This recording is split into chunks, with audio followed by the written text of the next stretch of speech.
오늘 저는 고린도전서 15장 3절 8절 말씀을 가지고 그리스도의 부활이라는 제목으로 말씀을 증거하겠습니다. 우리 중국에 가면 중국에는 중국의 그 중원지대에 서안이라는 곳이 있습니다. 시안이라고 합니다. 그리고 옛날에는 장안이라고 불렀습니다. 그래서 그곳에 가면은 여러분들도 이렇게 한 번씩 보신 그런 이제 그 병마가 있습니다. 그래서 이 진시 황제가 예수님 오시기 전에 한 210년 전의 사람입니다. 그런데 그때 중국을 처음으로 통일을 하고 자기가 그 진나라를 세웠어요. 근데 왕이 되고 난 다음에 자기가 오래 살고 싶고 또 영원히 그 권세를 누리고 싶어가지고 저런 이제 병마를 만들었습니다. 흙으로 사람의 모양을 만들어가지고 군대를 만들어서 그 군대를 한 사람 한 사람 구워가지고 우리 실물 크기라고 해요. 그래서 한 1m 80에서 90 정도 되는데 저렇게 만들었는데 한 7,000개 정도 된답니다. 7,000 군사. 그래서 이제 2000년 이상 이제 저기에서 있다가 1974년에 한 농부가 곡괭이에 걸려가지고 발견을 하게 됐어요. 그 다음 사진 보여주세요. 보면 이제 저렇게 모양이 다 얼굴도 다르게 생겼습니다. 근데 이제 원래 처음에 발굴될 때의 사진을 보면 그 다음 사진에 보면은요 채색이 돼 있었답니다. 저렇게 채색이 돼 있었는데 햇볕을 보게 된 후에 2000년 후에 이제 햇볕을 갑자기 보게 되니까 다 이제 저렇게 회색으로 변화됐다고 그래요. 저것은 이제 오래 살고자 하는 그런 그 진시황의 바람이었고 또 자기가 죽어서도 저렇게 많은 군사들이 나를 지킬 것이다 이런 이제 소망을 갖고 있습니다. 여러분들 잘 아는 대로 불로초를 구하러 전 세계로 보냈다. 불로초를 구했습니까? 못 구했지. 결국은 죽기를 두려워했습니다. 13살에 왕이 돼가지고 그때부터 저런 이제 자기가 영원히 살고자 하는 이러한 욕망을 가지고 저런 일을 했다고 그럽니다. 그러니까 레이건 대통령이 1984년에 방문했다가 그 이제 서 있는 그 이제 병마들을 보면서 그랬답니다. 영어로 dismiss 이제 그만하라고 이러면서 그런 이야기를 했다고 그럽니다. 해산 그랬다고 하죠. 중국의 최초의 통일 국가를 이루었던 진시황은 아방궁이라는 그 궁을 지었다고 그럽니다. 그래서 여러분 아방궁이라는 말도 다 들어보셨죠? 그 아방궁이라는 말이 거기서 나온 말입니다. 그래서 10,000명을 수용할 수 있는 아방궁을 만들고 최고의 삶을 누렸다고 그럽니다. 그래서 불로초를 구하려고 하고 그렇게 했습니다. 우리 인간이 영원히 살고자 하는 이러한 그 근본적인 그 생각들, 이러한 욕망들 우리에게 있습니다. 그러나 이러한 욕망들이 있음에도 불구하고 이 땅에 있던 모든 사람들은 다 죽었습니다. 죽음 앞에서 항우 장사도 자기의 그 힘을 자랑할 수가 없습니다. 인간의 비극은 뭐냐? 이러한 그 연약함 때문이라는 겁니다.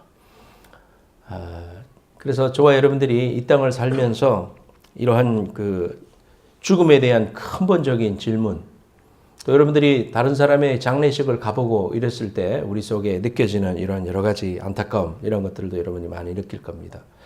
특별히 우리 신앙이 하나님 앞에서 온전히 다시 한번 점검하게 되는 그런 순간이 장례식에 갔을 때일 것입니다. 죽음 앞에서 연약한 존재입니다. 옛날에 석가모니가 어느 마을을 지나가고 있을 때 한 여인의 울음소리를 들었습니다. 석가모니는 여인에게 다가가서 모든 사람은 다 죽게 돼 있으니까 너무 슬프겠지만은 아들의 죽음을 받아들이라고 말했어요. 근데 여인은 아들을 살릴 수 있는 방법을 가르쳐 달라고 했습니다. 그때 석가모니는 여인에게 마을로 가서 아직도 한 번도 죽음을 겪어보지 않은 집을 찾아가서 그 집에서 쌀을 얻어다가 밥을 해먹이면 아이가 살 수 있다고 말했습니다. 한참 후에 여인은 실망스러운 모습으로 돌아왔습니다. 그리고는 죽음을 겪어보지 않은 집을 찾지 못했다고 말했습니다. 그때 석가모니가 다시 말했습니다. 그것 보시오. 사람들은 누구나 다 죽게 되어 있습니다. 그러니 죽음을 받아들이십시오. 그렇게 말했다고 합니다. 석가모니도 죽음에 대해서 이야기는 했지만은 이 문제를 해결할 수 없었습니다. 그런데 예수 그리스도는 죽음의 문제를 해결하셨다 말씀해 주셨습니다. 요한복음 11장 25절 26절 말씀에 보면 나는 부활이요 생명이니 나를 믿는 자는 죽어도 살겠고 무릇 살아서 나를 믿는 자는 영원히 죽지 않는다 그랬습니다. 오늘 그래서 그리스도의 부활 우리가 세 가지 이야기하면서 우리 예수님의 부활에 대해서 생각해 보고자 합니다. 첫 번째 같이 제목 읽겠습니다. 죽음을 이기신 예수. 시작. 죽음을 이기신 예수. 죽음의 문제를 해결한 분이 있습니다. 그분은 이 땅에 무덤을 갖고 있지 않습니다. 이 땅에 있는 모든 사람들은 다 무덤을 갖고 있지만은 예수님 자신은 무덤이 없습니다. 왜냐하면은 그분은 부활하셨기 때문이에요. 예수님은 죽은 지 사흘 만에 부활하셨다고 합니다. 이 말씀을 믿은 이 말씀 때문에 그의 인생이 바뀐 사람이 누구냐면 사도 바울 선생님입니다.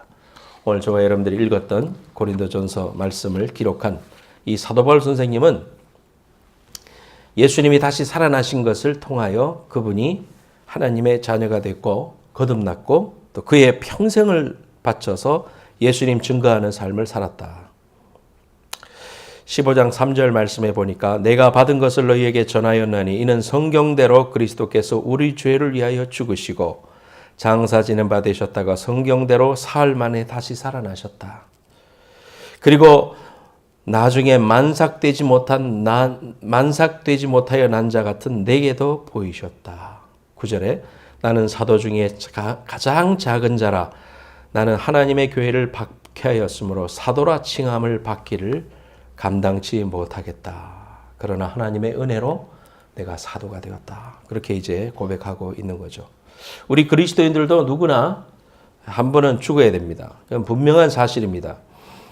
그리고 우리가 이 땅을 살면서 사랑하는 사람과 이별을 하고 또 그러한 슬픔과 충격에서 벗어나지 못하는 것은 사실입니다. 하지만 우리가 하나님을 믿는 백성으로서 우리가 이 슬픔을 넘어서 우리가 영원한 생명과 또 부활을 우리가 알지 못한다면 우리는 이 세상에서 가장 불행한 자다. 계속해서 15장 말씀 뒤로에 보면은 세상에 부활이 없으면은 너희들의 믿음도 헛것이다. 그렇게 말하고 있습니다. 그리고 만일 죽은 자가 다시 살아난 일이 없다면은 그리스도가 다시 사신 일도 없었을 것이고 그리스도 안에서 잠자는 자도 다 망하였을 것이다. 우리가 이 세상뿐이면 가장 불쌍한 자이다. 그렇게 고백하고 있습니다. 그럼에도 불구하고 우리가 아담 안에서 모든 사람이 죽은 것 같이 그리스도 안에서 모든 사람이 삶을 얻을 것이다. 이렇게 고백하고 있습니다. 여러분은 살아오면서 여러분의 부모님과 이별하신 분도 있을 것이고 친구와 이별하신 분도 있을 것이고 또 소중한 선생님과 이별을 한 그런 사람도 있을 것입니다. 하지만 우리가 그 이별이 다가 아니라는 것을 우리가 알고 있습니다. 잠깐 후면 우리는 부활한 영광스러운 모습으로 하나님 나라에서 다시 만나게 될 것을 알기 때문에 우리가 그러한 일들을 당하더라도 슬퍼하지 않습니다. 왜냐하면 예수님은 잠자는 자들의 첫 열매가 되셨고 그분이 첫 열매가 되셨기 때문에 첫 열매라는 게 무슨 말을 의미하고 있습니까? 둘째 열매가 있다는 거죠.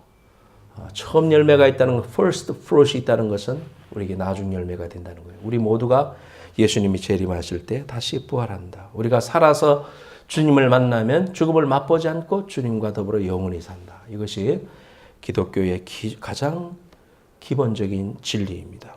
그래서 여러분들 하나님을 아는 우리가 오늘도 기뻐할 수 있고 감사할 수 있는 것은 우리에게 영원한 생명을 허락해 주신 죽음을 이기시고 승리하신 예수 그리스도의 그 귀한 부활을 우리가 알기 때문에 우리가 기뻐할 수 있는 겁니다.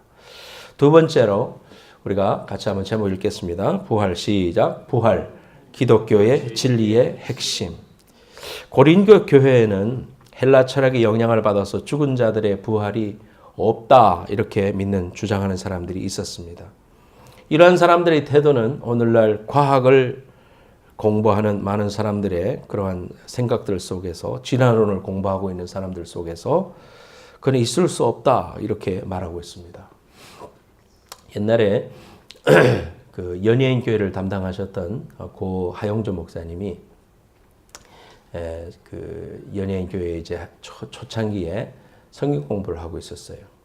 그런데 마태복음 1장을 성경 공부하면은 동정녀 마리아 탄생에 대한 이야기가 나오지 않습니까? 그러니까 이제 공부하러 왔던 연예인 중에 한 사람이 그 이해가 안 된다고 어떻게 남자 없이 아기를 낳느냐고 막 이제 물고 늘어졌어요. 그러니까 하영조 목사님이 이런 이야기 저런 이야기 아무리 설명을 해도 그게 뭐 어떻게 말이 되냐고 하면서 성경 공부가 진행이 안 되는 거예요. 그러니까 가만히 듣고 있던 구봉서 장로님이 벌떡 일어나더니 그랬답니다.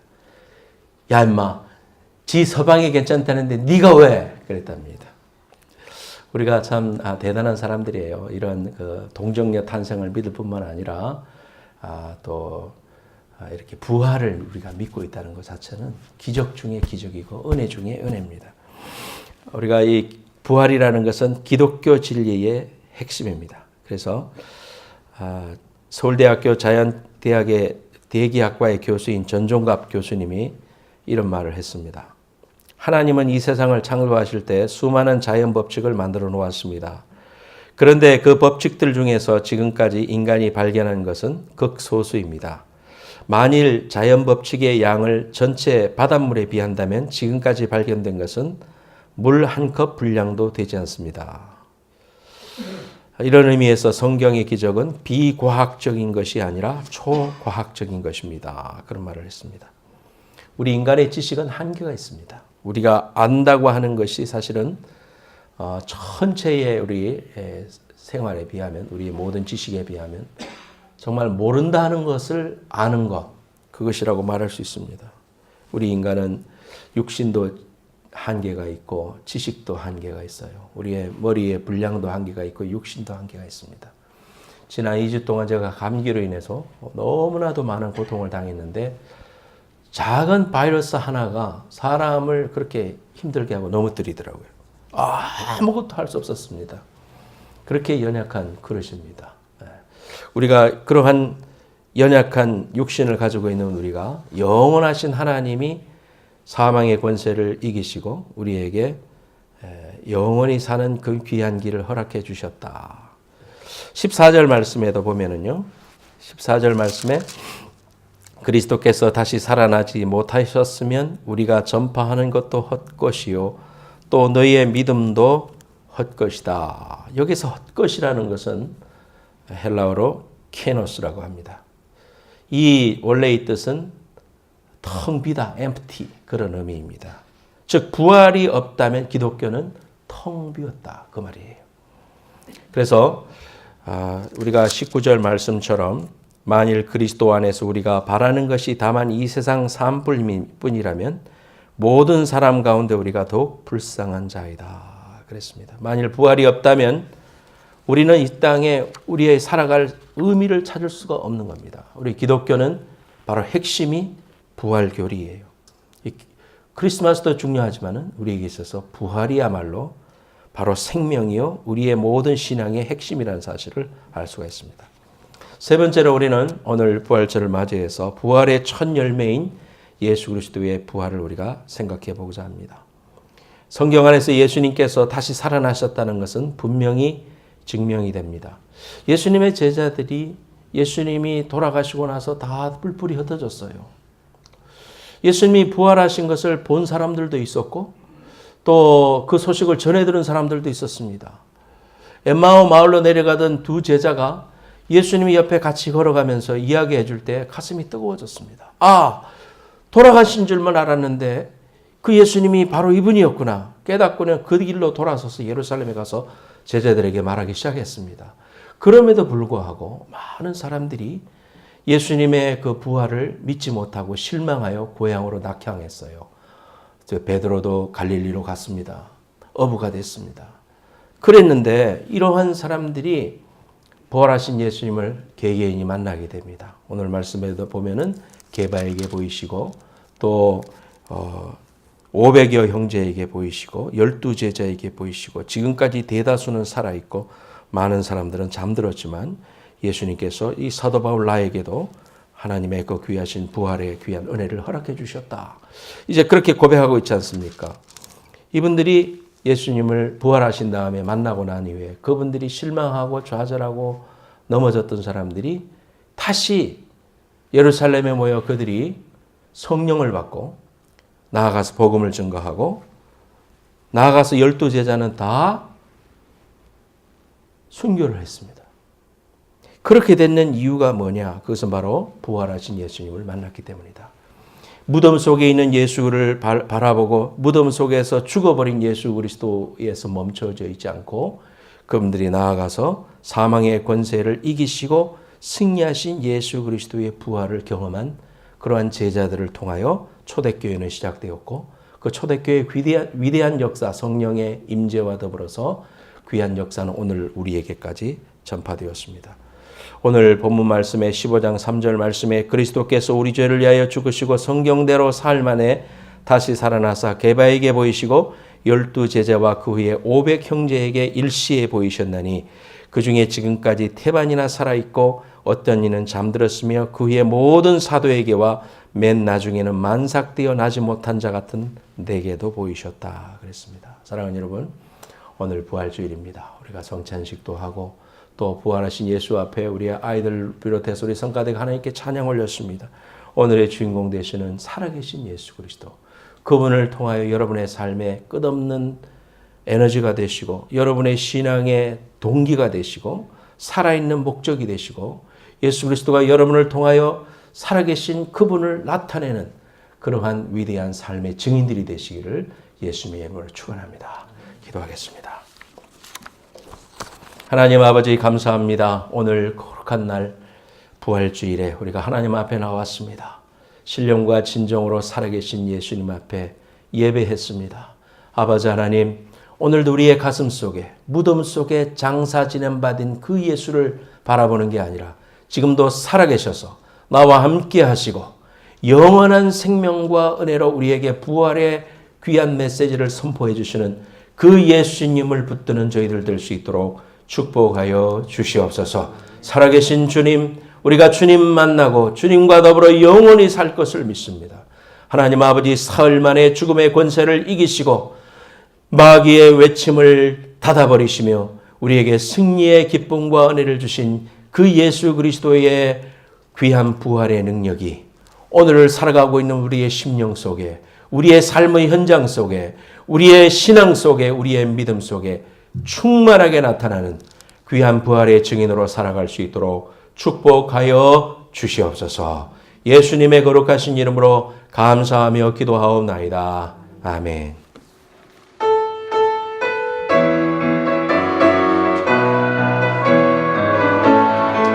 박수면서 주 하나님 독생자 예수 날 위하여 오시었네 내 모든 죄 용서하시고 죽음에서 부활하신 나의 그새 주 살아계신 주 나의 참된 소망 걱정되신 전염돼 사랑의 주를 살리는 동안 내 모든 삶의 기쁨을 충만하네. 기도하겠습니다. 하나님, 귀한 예물을 하나님 앞에 드렸습니다. 주님의 부활하심으로 우리가 살 소망이 있으며 오늘도 우리에게 귀한 목적을 허락해 주신 예수 그리스도의 그 귀한 부활 신앙으로 우리가 하나님 앞에 감사드립니다. 하나님 아버지, 우리를 위하여 피 흘리신 예수 그리스도의 귀한 사랑과 또한 살아계신 귀한 은혜와 축복이 하나님 우리의 삶을 통하여 늘 충만하게 하시고 예수를 인하여 감사하며 하나님의 귀한 영광을 위하여 사는 주의 백성들 다 될 수 있도록 축복하여 주옵소서. 손길들마다 하나님 축복하여 주시고 우리가 밟는 곳마다 주의 귀한 영광이 나타나게 하시고 살아계신 하나님의 증인들이 되게 하시고 하나님의 능력을 실천하는 주의 귀한 일꾼들이 다 될 수 있도록 축복하여 주시옵소서. 지금은 속히 오실 예수 그리스도의 은혜와 하나님 아버지의 만극하신 사랑과 성령님의 감화 감동하심이 오늘 부활의 귀한 감사와 감격으로 하나님 앞에 헌신하는 모든 성도들의 머리 위에와 저들의 가정과 기도 제목과 일터와 장래 위에 이제로부터 영원까지 함께해 주시기를 간절히 축원하옵나이다. 아멘.